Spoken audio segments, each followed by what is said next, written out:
had the contract signed, and then basically once I'd resigned from my old job and was about to accept the new one, I got diagnosed with a brain tumour. Welcome to the Tradies in Business podcast with your hosts Warwick Bidwell and Nicole Cox.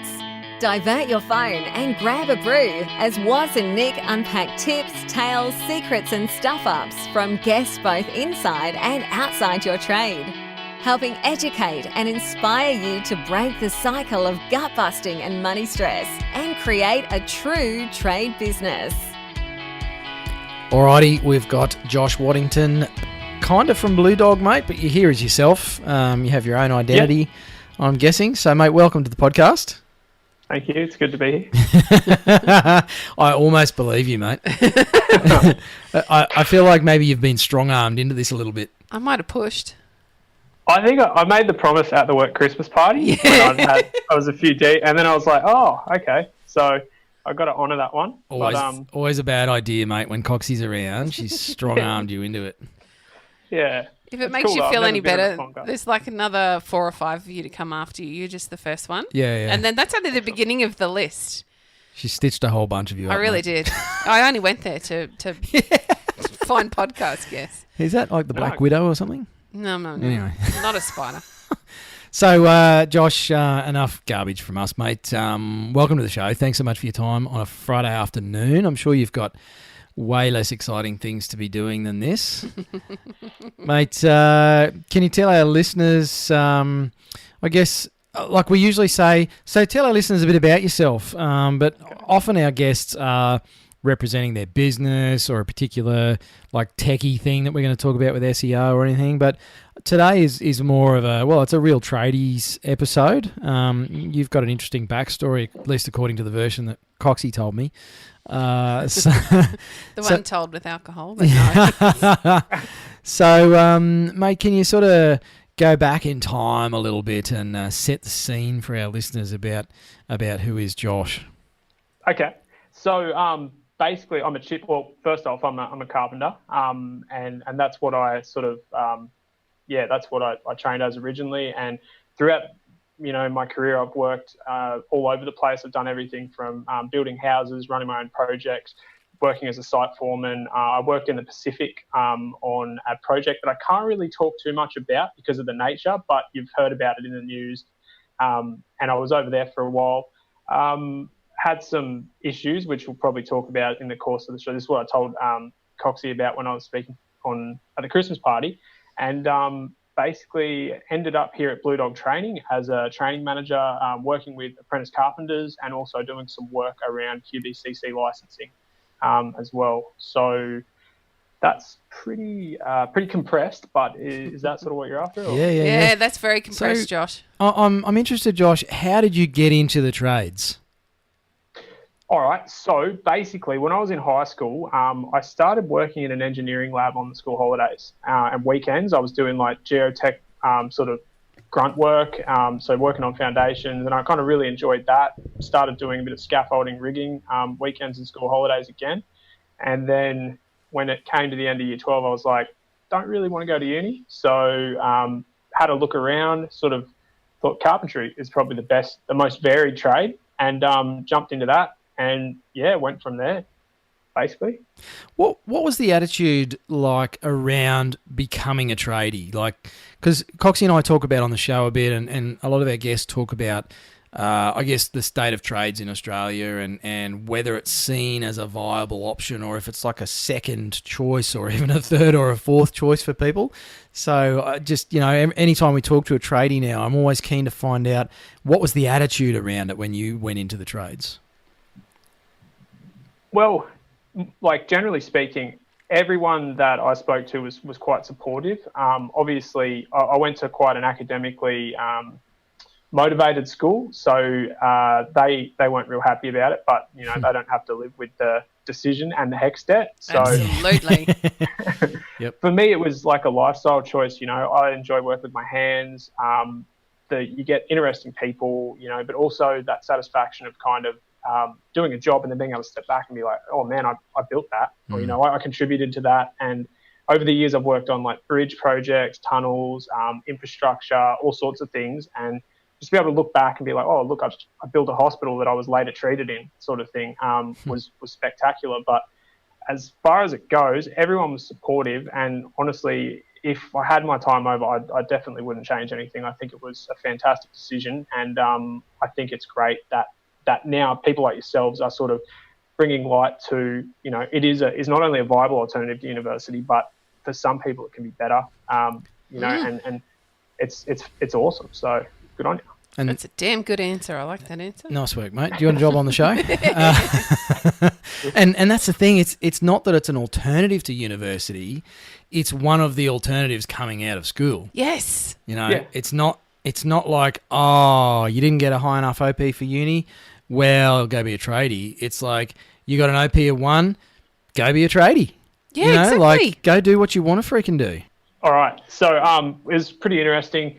Getting a lot of guys now, as I said, university graduates coming through, and a lot of them have gone and done construction management degree, and they've sort of gone out and found job placement or got into a graduate program, been chained to a desk for 10, 12 hours a day as a CA with a mid-tier builder, fighting with subbies over money, and they've gone, look, I don't want to do this. So they have gone and picked up carpentry apprenticeships, and most of them love it. And they have that in their back pocket for when they get their trade, and they want to look at licensing. They've got their degree there, but like a lot of them are like, oh, this is fantastic. So, and that's becoming like quite common. A lot of university graduates and a lot of people from sort of other professions are jumping into apprenticeships, which I think is awesome. It is awesome. It's really exciting to see the trades getting such a positive rap. And like Warwick was saying earlier, and you're agreeing with Josh, there are alternate streams you can do after school. It's not go to uni, or if you don't fit in uni, you can be a tradie. It doesn't even stop there. There's many, many more. But we're obviously talking about tradies today. And to know that suddenly you can walk into an apprenticeship and be making real money immediately rather than racking up a HECS debt for something that you might not actually even enjoy. The amount of people I speak to who say that they went to uni and they didn't enjoy uni, and now they've got this massive debt for no reason. I hated it. What they really wanted to do, if they were true to themselves, was something with their hands. Yep. Because that fits for them. It's what is comfortable for them. Or they wanted to go out and try sales or try something different rather than going to uni, because it doesn't fit for everyone. But you know what? Trades don't fit for everyone, but there's a whole section of the community that it does fit for, and we all need to start to learn and remember and understand. Not so long ago, back in our father's time, trades was a natural progression. It was a good thing. It was a positive thing. And somewhere along the way, we lost that, and we've become this, I guess, society that's looking for everyone to have a university degree, but it doesn't suit and be everybody. able to code or something. Yes. Like we don't necessarily need more skills in that area, but the world needs more trades. We look at Australia, we have, I get sick of hearing about the term skills shortage, but the reality is, the government is about to spend money sending a celebrity tradesperson around to encourage kids to actually go look at the trades as they leave school. So, clearly we have a shortage there, and obviously organisations and people like you, Josh, are a big part of that solution. Mate, I want to go back to something you said, and it's a good little segue, I suspect, into some of your personal story. You said about building a hospital that you ended up being treated in. Do you want to tell us a bit more about that, mate? Okay, so I don't know how appropriate this is going to be for the show, but I spent a number of years working in North Queensland, on Central Queensland, in the sort of early 2010s, and there was when the mining boom was on, so it was pretty hectic. And places like Mackay, where I spent a fair bit of time, were pretty rough and tumble, and so I was working on the base hospital project up there, and I was in the structures, so we were doing form work for the suspended slabs, columns, beams, all that sort of stuff, and I sort of finished up with a job, and normally, I think I was talking to Nicole about this, but normally you would have, when you're on those jobs, you have SIPs, or construction income protection something. I don't know the full acronym, which isn't great, but so I resigned from that job and went out and had celebration drinks with one of my co-workers, and being that it was Mackay, it was a bit sort of rough. There was an altercation, I guess, on the sort of street near one of the pubs, and the sort of ended in me getting stabbed. in the back by a widow on a Monday or Tuesday night at about 11 o'clock. And so I'd had a job lined up that I was going to go do some mining construction, but obviously going to the hospital in an ambulance with blood in my lungs and a stab wound put a pretty quick stop to that. Yeah. And you weren't part of that altercation, mate? Were you just like a unfortunate bystander? It was, I don't know, it was a weird one. I was a fair bit younger back then, and he'd followed us down the road, and he was out looking for sort of trouble, and you know, we'd had a few drinks, and I was like, well, yeah. So, it was pretty shocking. I was very lucky, but also it was a bit of a reality check for me, because as I'd resigned from the job that I was working on, I wasn't covered by my income protection. So fortunately, it was a quick recovery. It wasn't too serious, but it basically meant that I was, I was probably missed out on 12 to like maybe 15 weeks worth of income. Just and had I like been a bit more aware or organised, income protection that didn't rely on my employment, wasn't linked to my job, I would have been all right. So so that was sort of one of them. Pretty freaky, mate. Yeah, but I didn't learn my lesson either. So like any good trading, mate. I was working on a job in the Pacific. The one that I mentioned, had been sort of covered in the news fairly frequently, and I was leading a team of blokes. We were doing special projects. It was really fascinating, like great experience, but it wasn't for me. I learnt a lot. I got to work with some amazing people, see a part of the world that a lot of people don't get to see. But at the same time too, I hate FIFO work. So I teed up a job, career development role with an excellent Brisbane-based contractor that I believe were like one of the pioneers in the design and construct sector. And I had all that lined up. I had negotiated, everything was ready to slip into the role, had the contract signed, and then basically once I'd resigned from my old job and was about to accept the new one, I got diagnosed with a brain tumour. And same again, as I'd resigned from my job, I wasn't eligible. I didn't have any income protection.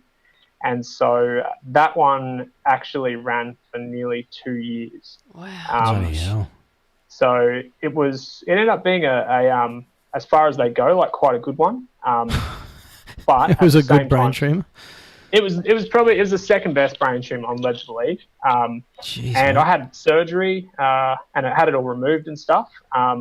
But if I had have been properly insured and I had have been a little bit more aware, things would have been very, very different, because that was one of those ones where it was really uncertain. So I didn't know when they told me I had a brain tumour. When we found it, they don't say, "Oh, you've got a brain tumour. It's not cancerous. It's benign. It'll probably be easy." They sort of go, "Oh, there's something there." So your head just goes, "Oh man, I'm screwed." Yep. So yeah, that was my second time round, and the worst part about it is that since that's happened, it's now difficult for me to actually get income protection insurance. Of course, yeah. Yep. Pre-existing conditions stuff. Yeah. How old were you when you got diagnosed with the brain tumour, mate? That was in mid-2015, so I think... Sorry, it's Friday afternoon and my maths isn't good. But, subtract 4, mate, from your age. Yeah, so that'd be when I was 27. Yeah, okay. So similar age to a lot of young tradies, lots with families that we know of. Did you have commitments and stuff, mate? Like, how did you get through that period? So it was really challenging. So basically burned up savings, and there was times where I was I did have to receive government assistance.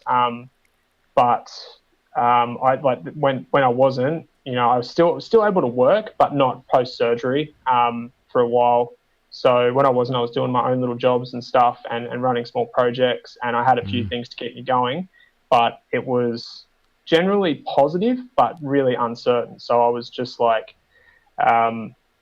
it was, looking back on it, I was really fortunate, but at the same time too, I was just organised chaos basically. I didn't know what I was doing. And I'd had a friend who'd had a similar diagnosis, but his didn't go that way, my way, a good way.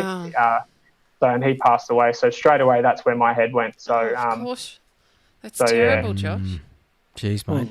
I can only begin to imagine how terrifying that must have been, especially as a 27-year-old. You're at the prime of your life, in inverted commas, and you're delivered this terrible diagnosis, or what feels like it. Well, it's terrible regardless, but it's certainly, like you say, your head goes to worst case scenario immediately.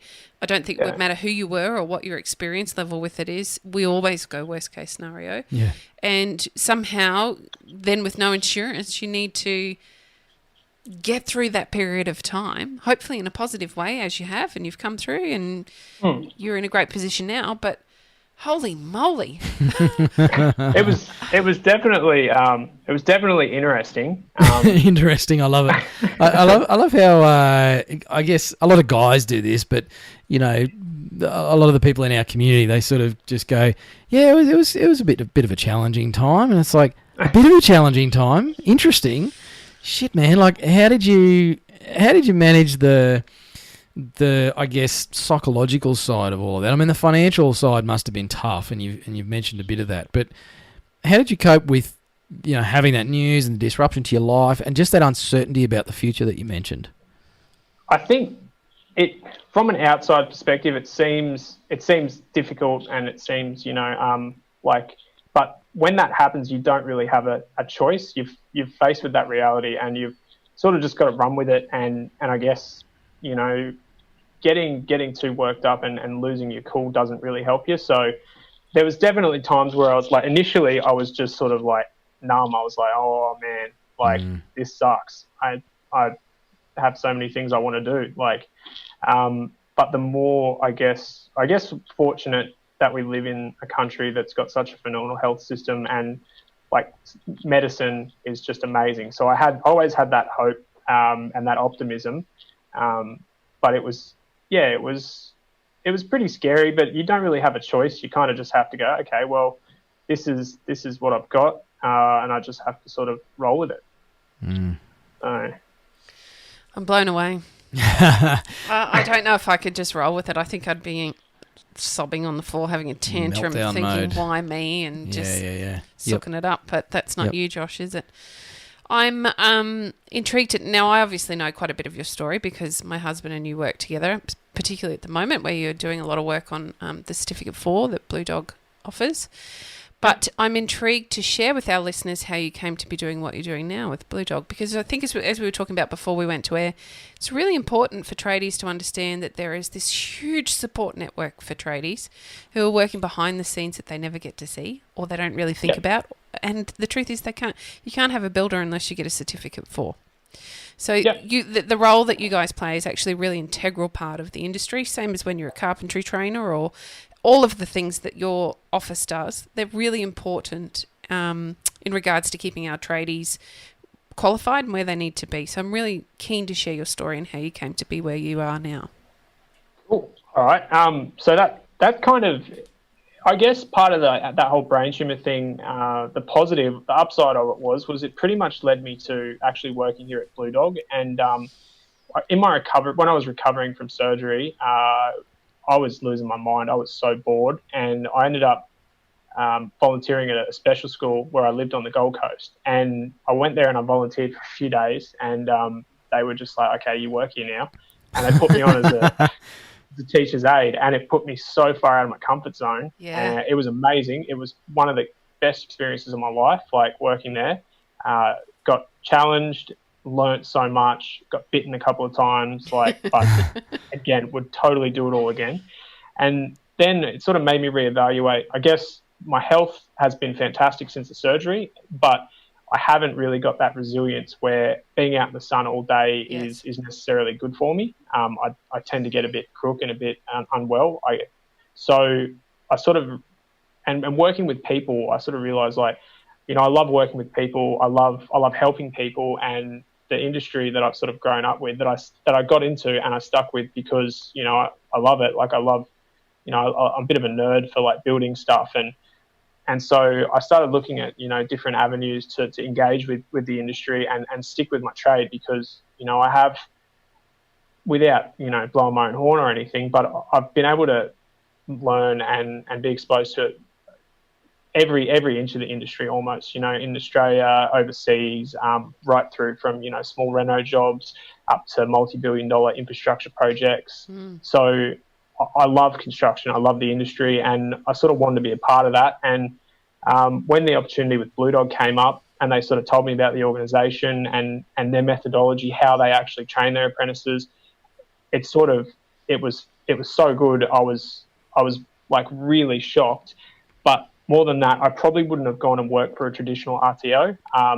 So when I was talking to them, and actually I ended up having a bit of a health flare up. I had some migraines, and the director was a bit sus on me because I had a big gap on my resume, and I was sitting in there, and they brought me in for a second interview. So I'm sitting across from one of the directors of Blude Dog Training. He's like, "Mate, we brought you in for the second interview because you've got a bit of a gap here in your resume, and you seem good on paper and stuff, but what's going on?" And I said to him, I was like, "Look, man, I won't lie to you. Like I had a brain tumor, but if you put that on your resume, you scare people off." Absolutely. And he just sort of, and then he would just turn around. He's like, "Well, the role that you've been interviewed for is going to be too stressful and it's not going to be ideal, but we want to bring you on and we'll sort of work around it." And yeah, they did. They, even though they knew that I had some challenges with my health at that time, they brought me on, and I've been just loving it ever since. I get to support the industry. I get to help people, get their trade quals, get the QBCC licenses, and it's fantastic. It's awesome, mate. It's still boggling my brain that whole story. Like just getting through all of that and still pushing hard, I suppose, mate. You're still a part of the industry, and through your work, you're actually probably affecting and improving more tradies' lives than you were before. So I guess a lot of us say it as a throwaway line, everything happens for a reason, but do you look at it that way, Josh, or like how do you sort of look back on all this now as you talk about it? Yeah. I mean, like I said, I honestly can't say that I'm disillusioned with how anything went. Like I said, I basically got the best brain tumor, got treated in one of the best hospitals in the world, and now I reckon I've got one of the best jobs in the world.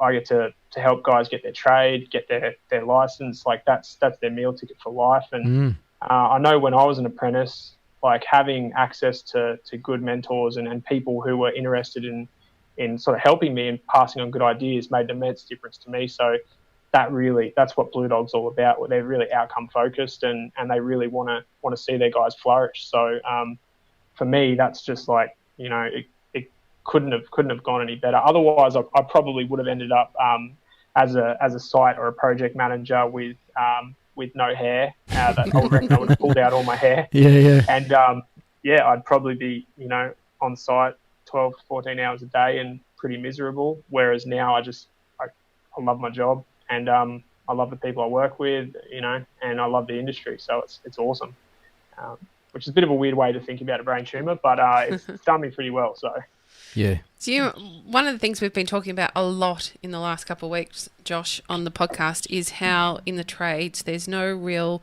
collaboration.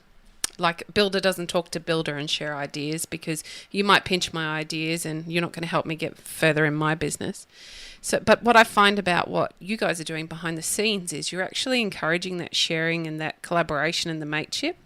I find it to be obviously very strong in Blude Dog because clearly that's a big part of my life as well. But I do see that many trainers, not all of them, but many trainers are working really hard to bring people together and to create a more positive industry rather than it just being a bit dog eat dog. When my husband got his apprenticeship, he did it with his dad, so it was a little bit different. But often you'd sort of be tied into a workplace because you can't share those secrets anywhere. But it's not. I find it's not necessarily like that with kids anymore now, but we still don't have tradespeople sharing their ideas.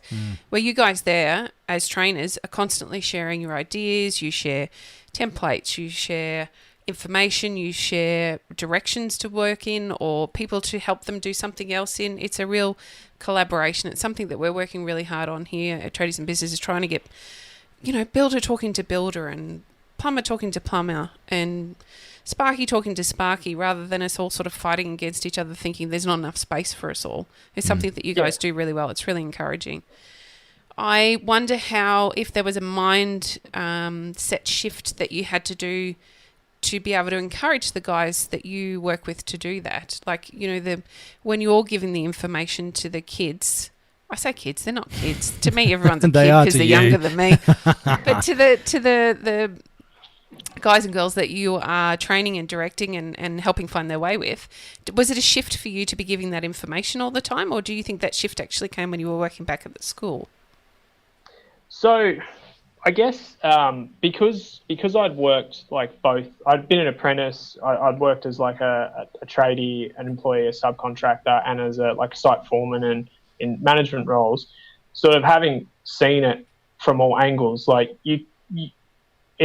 it's best practice, I guess, for people to be cohesive and communicate and collaborate. So it's kind of organic that you go, okay, well, if you've got your painters and your cabinet makers, for example, when you're doing like a high rise or something, and they're not talking to each other, and so the cabinet makers come in and install the kitchen joinery before the painters have been through, then the painters have to tape up, and they don't want to do it. They want a site instruction, which the builder won't pay.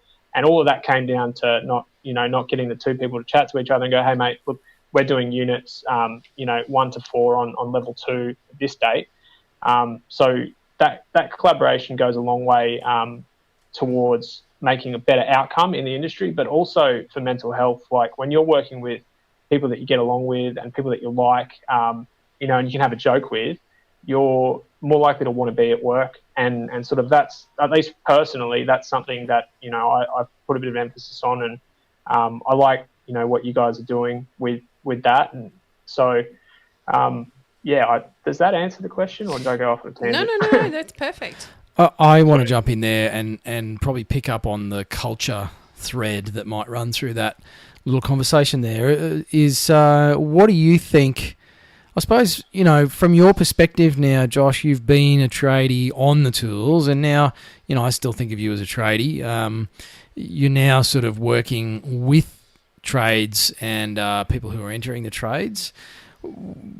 From that sort of almost fortunate position of being a little outside of the hustle and bustle of the on-the-tools stuff, what do you think are some of the changes that the industries could make to improve that culture and, attract people? I talked at the start with you about people going into the trades. What are some of the ideas that you and perhaps the team there have about how to positively change all of this? I can only really speak for myself. I think things. Well, I don't know if you're aware, but we had Ellie Farrington. She was nominated as Apprentice of the Year, and I think she got runner-up nationally. She was one of our apprentices. So she was she's a female, and she'd studied, I think, mathematics, and was looking to do at university, and was looking to do architecture, and sort of decided that she wanted to do a trade, and did the trade and killed it, and was came runner-up Apprentice of the Year. So I think getting more inclusive and getting away from that sort of blokes do trades, chicks work in the office sort of thing, getting more people in the industry, and getting that variety, I think is a big step in the right direction. I think there's a big emphasis on, I guess, like mental health and sustainability. And I know when I worked on site, there was some issues with it, particularly with FIFO work. I think people in the construction industry are overrepresented in suicide. And I know you've got organisations like Mates in Construction that do a really fantastic job helping out with that. So I think generally it's moving in the right direction. I don't know. I've lost my train of thought a little bit. Sorry. No, it's all okay. good. What about the culture within trade businesses, I mean, you've obviously worked for companies, probably bigger companies, but just that general culture. Let me explain a bit better. So, one of the things about being employees is often there's good cultures in businesses, and then some businesses just don't seem to have a very good culture. You know, there's a lot of blame and all that sort of stuff. And I guess we hear a mix of stories at Tradies in Business, but the media seems to like to run all this negative press about the trades, you know, and some of the behaviours and that sort of stuff. And whether or not there is an issue, I suppose I just wonder if, you know, from guys like you, if you can see things that our listeners can be doing, you know, in their own businesses to positively impact the public perception. You know, if there's changes you wish people would make as employers in particular. Yeah. Well, look, tradies we're an easy target because, you know, the old line, overpaid sort of thing, high-vis, decked out larrikins, drinking, fighting, all that sort of stuff. And there is, I guess, a couple of the minority spoils it for the majority in that regard. Yep. Overwhelmingly, with my experiences, I've come across a lot of really good, really positive sort of businesses, people, apprentices, companies. Retention's a big thing. Getting good people on board is hard. And once you've got someone on board, keeping them there is really important. And so businesses, workplaces, everyone's sort of understanding, okay, well, if I'm churning through guys, it's costing me money, not just in terms of money that I'm paying, but I'm also having to retrain these guys. So I think that sustainability is a big thing. People are more aware about burnout now, which I think is great. And like I was saying, with those young guys that have done their uni degrees and burnt out and come and started a trade, a lot of those guys come into the industry, and they've got that fantastic experience behind them of what else is out there, and they're a bit more appreciative of, the ability to sort of show up to their job, do a good job, walk away from it and be like, oh, I did that. So I think it's moving in the right direction. I just encourage, people to sort of be good to each other and sort of, I guess, I got a bit of advice when I started my apprenticeship, was just like, don't lose your cool. And didn't sort of sounded like pretty simplistic advice, but at the same time too, like, it's probably the best bit of advice I got, because at the end of the day, you just got to, I guess, sorry, I'm.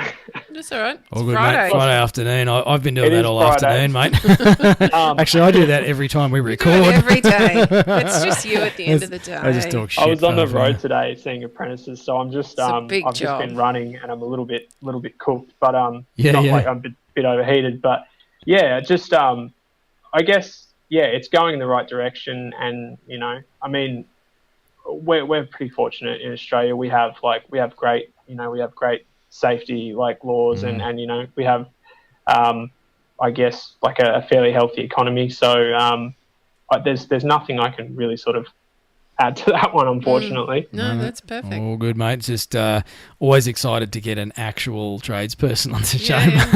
Yeah. And unique perspective for you too, Josh, because now you're actually training people either already in the trades or getting into them.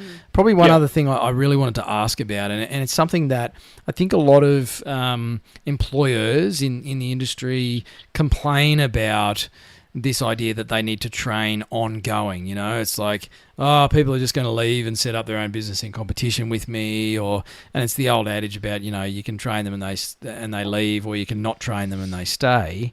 I suppose from your experience, mate, on the inside, what sort of workplace training should employers be offering? What sort of stuff should they be doing with their people to encourage them to, stay with that business? Well, this isn't like a really great question, and this is an interesting one. And heads up, I'm going to give a bit of a plug to Construction Skills Queensland. Great. Go for it, mate. So CSQ, they're an industry body. They're funded by the Portable Long Service Leave Act. big construction projects, they pay a percentage and it goes into a fund. And they're not a government organisation, they're an industry body, and they're set up to provide funds to support the industry. So if you're an eligible worker in Queensland, every year that you have access to tens of thousands of dollars of subsidised training from CSQ, that's high-risk work licences, high-level qualifications like the Cert 4, short courses like the managerial qualification, and all of that. Like, there's no such thing as bad education. It's amazing, like the difference that it can make. You know, you think like, oh, it's just a course or something. Like, it's not that cost prohibitive. If you're an employer, it's tax deductible anyway, and it's a good way to incentivize your employees. But not only that, you're making them more value. They're going to increase their skills. They're going to be better for your business. But for people to know that Construction Skills Queensland is there, that provides funding, it reduces the barrier of cost for businesses, because they can get that subsidised training for their guys, and they can get their guys trained up in the areas that they want them, and it's incredibly generous. There's guys out there that that'll have a heap of experience that they can get assessed, and they can get a trade qualification. So you might have a carpenter that does all their own concrete. They can get their concreting skills assessment and gap training done, and every year you have access to that training. So I know it sounds a bit biased because I work for a training company, but I can't speak highly enough of like continuing development, even for tradies. And that was probably one of my only regrets, was that I figured, yeah, I've got my trade, that's it, I'm sorted now. So there's just like, I think that's actually a really good point, like that guys sort of get to a point, they're like, yeah, I've got my trade, and they sort of stop. But there's no reason to stop. Like, there's organizations out there like Blude Dog that will work around you and make sure that you can do your training in your own time. If you want to do face-to-face learning, there's face-to-face RTOs. But I think it's really important, for everyone in the industry to continue their training. Just the benefits, I can't even sort of. It can't be overstated, mate. No, I agree. Yeah. I feel like a broken record sometimes talking to trade business owners. It's like, you got to train your people, train them in how to fill out an invoice, how to use an iPad, not just the skills specific to their occupation, but train them on how to be great team members, because they might leave, but they'll probably leave anyway because they don't think you care enough about them. And training is such an easy way to invest in your people, and it doesn't have to cost a lot of money, like you're saying. There's subsidies out there for some of it, and for the rest of it, it's investing in the people who are making the most money for your damn business. That's right. And look, there's a lot of research to show that, like, learning, they call it interleaving. And so when you're learning new things that aren't related to your sort of day-to-day job, it actually helps you become better at what you're actually doing. So you might be doing, like you said, an administrative course or a computer course or something, but it may draw parallels with your work. And so you're going to get that benefit of, like, if you've got a learning culture in your workplace, or, for your employees, they're not only just going to be learning the course that you put them through, but it's going to get them into the headspace of, like, growth mindset. The more I do this, the more I can sort of learn at work, and it just, there's really no downside to it, to be honest. So yeah. Yep.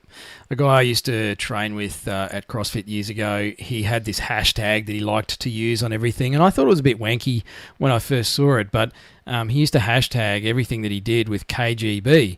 And I asked him one day, I'm like, dude, what's the go with this KGB hashtag? I mean, if you're as old as me, you would know that it was the German or Soviet special police.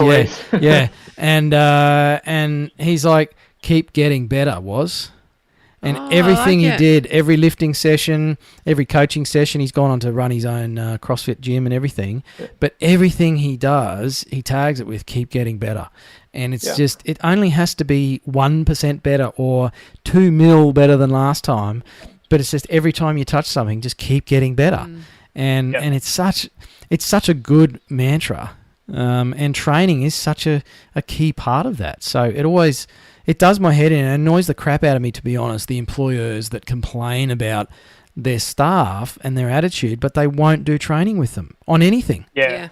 Like even on communication or how to freaking keep the ute clean. I mean, it's just, you got to train your people in that stuff, and they value that. People like to learn. Yeah, definitely. And look, it's one of those things. I mean, if you've got someone that, you know, like if an employer out there wants to have a try of it and say, look, I'll put him through a course, it might cost you a couple $100, and you know what, like that's a night at the pub. But the benefits that come from that, you'll see straight away. You know, you might go, okay, well, it hasn't hit the mark, but if it works, it's a pretty cheap experiment, and the benefits can be fantastic, you know, because it shows people that they're valued, but also it gives people the opportunity to improve. And one of the managers here at Blue Dog likes to say every day is a school day, and it sounds silly, but you know, like it really is true. Like as long as you remember that, you know, everyone's constantly learning, and you know, if you can facilitate that for your employees, that comes back in appreciation and loyalty. And if someone bails, you know, and they've had a couple of $100 or, you know, a couple of $1,000 worth of training under their belt, well, then, you know, more fool them, because they've just left an employer who you know is going to back them and develop their skills. So absolutely, totally. So, Josh, I want to ask a question, yes, but I think Cox has got one first. No, I was going to, because I think Josh has already answered the question you're going to ask. Yeah. Mate, I love to ask our guests this question, and if you had 1,000 tradies in a room, you'd probably have your work cut out for you, mate, if that was a training session. But if you had 1,000 tradies in a room, what's one thing you would like to tell them, or one piece of advice you'd like to leave them with? That's hard. Because I can't think of anything, and I know that at 11 o'clock tonight I'm going to be like, I wish I'd said something cleverer. Leave us a voicemail and we'll edit it in for you, mate. Honestly, it depends, okay? So it depends and this is a change that I'm seeing, that I'm glad to be seeing. But if it was young blokes, I'd be saying to them the things that we kind of take for granted. So skin, UV, hearing, eye protection, those, and your back too. So lifting safely and covering your skin up, because one of the guys I did my apprenticeship with, I'm pretty sure he's passed away from skin cancer that went to his lungs, and he'd go brown in the sun. It's one of those things that builds up over time. I've got tinnitus, so my ears ring all day and all night, and it drives me insane, and they will for the rest of my life, because I was lax with hearing protection. Same with glasses, you know, heights, guys climbing up scaffolds. So if I was talking to young blokes, that would be my main thing, would be like, take care of those, because the rest of the stuff you'll learn. Older blokes, or, you know, guys that have come out of their trade, like you said before, I'd be saying to them, like, don't get that certificate and stop learning. Keep upskilling. You know, for carpenters, get your managerial course done so you can get your QBCC license. Do your Cert 4 so you can get your builders, you know, and go from there. Guys might end up, you know, getting mid-rise or open-rise license, building high-rises, building bridges, whatever. Yep. But that training allows you to sort of progress with your career, and you don't get stale and stagnate. So I don't know. And for older blokes, I don't know what I'd say to them. They probably wouldn't listen, because I'm train your staff, pay for the training for the young blokes. Train your staff, get income protection insurance. Actually, I'd probably tell that to everyone as well. That'd be the underlying given, wouldn't it, mate? Yes. Yeah. You would think that after everything I've been through, that'd be my first thought. But no. So yeah, I guess I'd just sort of get them to take more of an interest in their future selves and look after themselves financially, health-wise, and I guess, you know, the gifts that they've got in terms of, you know, their back, their skin, their hearing, their eyesight, and be a bit compassionate to themselves for the future, because how we get a good industry is, you know, through sustainability, and if people aren't busting their backs and burning out, then those perceptions will go away, because we'll get more women in the industry, you know, we'll get more diversity, and I think that would be a really good thing. So in summary, yeah, I'd get people to be a bit more compassionate about themselves, and maybe, you know, be a little bit more like open-minded to pulling people up and going, hey man, like chuck some sunscreen on, or you know, and creating that sort of that culture in the industry where people are looking out for each other for those little things that make a big difference. It's damn good advice, Josh. I like it. Thank you. What does the future hold for you, Josh? What's next? I don't know. I like I said, I love working here, and I love learning.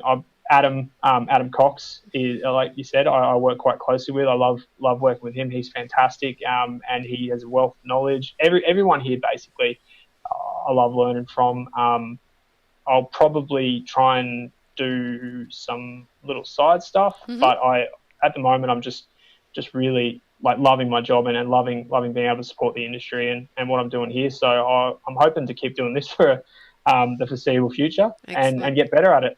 Excellent. Awesome, mate. I love to hear someone say they love their job. Isn't it great? That's brilliant. You've got two fantastic directors. And again, I'm very biased. Blude Dog's a very big part of my life. But they are awesome. You've got a really great team there. It's a nice place to be.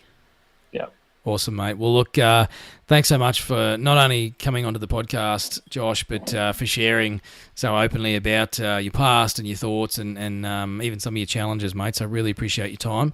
Fantastic to talk to you. And I guess, we should give a plug to Blude Dog for letting you sit in the office there and talk to us clowns. Guys. So thanks to the gang at Blude Dog. You're just the first of a whole string of Blude Dog interviews we've got lined up. Yeah. Sorry, Daisy. They're not official sponsors of the program yet. No. Well, come on, Daisy.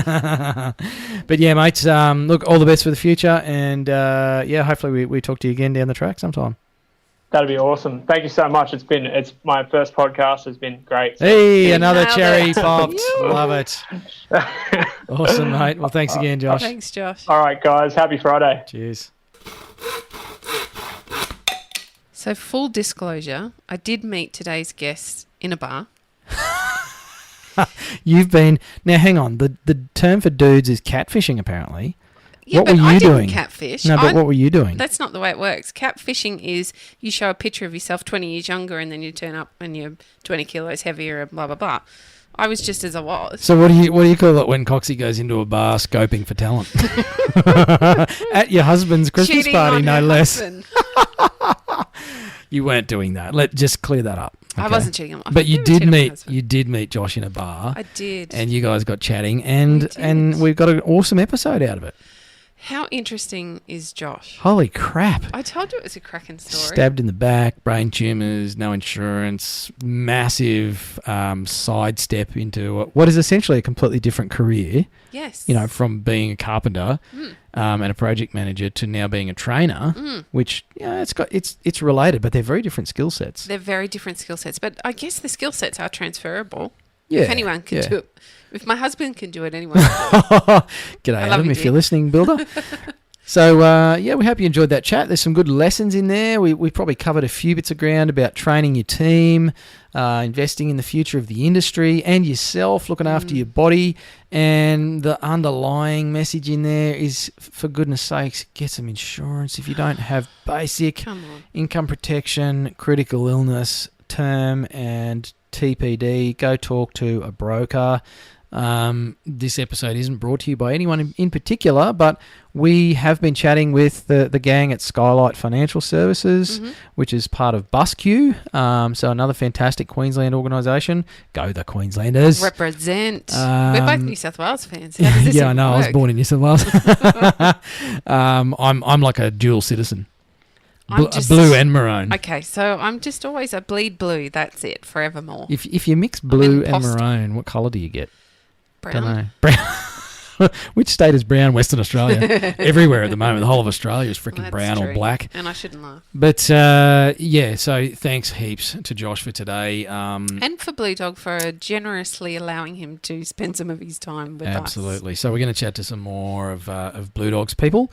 Now, if you want to join any of the conversations with people like this, make sure you join the Tradies in Business group on Facebook. It is free. There's some fantastic stuff going on in there. There's almost 1,500 trade business owners swapping notes, arguing with each other, having an opinion on everything. And Coxie and I jump in there and answer a few questions and post some content that we hope is helpful to you. So if you haven't yet joined the group, go and do that. And if you want to get a piece of us, make sure you hit the website. And I promised that from now on, every episode I was going to say something, Coxie, but I can't remember what it was. I think it was just about our... We were talking about our stadium tour. Stadium tour for 2020. 2020 stadium tour. So keep an eye out on the website and the Facebook group. Coxie and I are going to be doing a bit of a regional stadium tour of Australia. First one's 7th of February. So 7th of Feb in good old Bris Vegas. Details coming at you soon. Whoop. And make sure that you keep an eye out for details on the Tradies in Business Excellence Awards, which will be 10/10/2020. So the 10th of October next year, 2020. Keep an eye out for the deets on that one, and you can pick yourself up an award for being an awesome tradie in business. You can get a gong. Get a gong. All right, that's enough gongs from us. Have a fantastic day, whatever you're doing. Thanks for listening. Hooroo. You've been listening to the Tradies in Business podcast with Warwick Bidwell and Nicole Cox. Find out more about today's guest, tools for your trade business, and other cool stuff at tradiesinbusiness.com.au.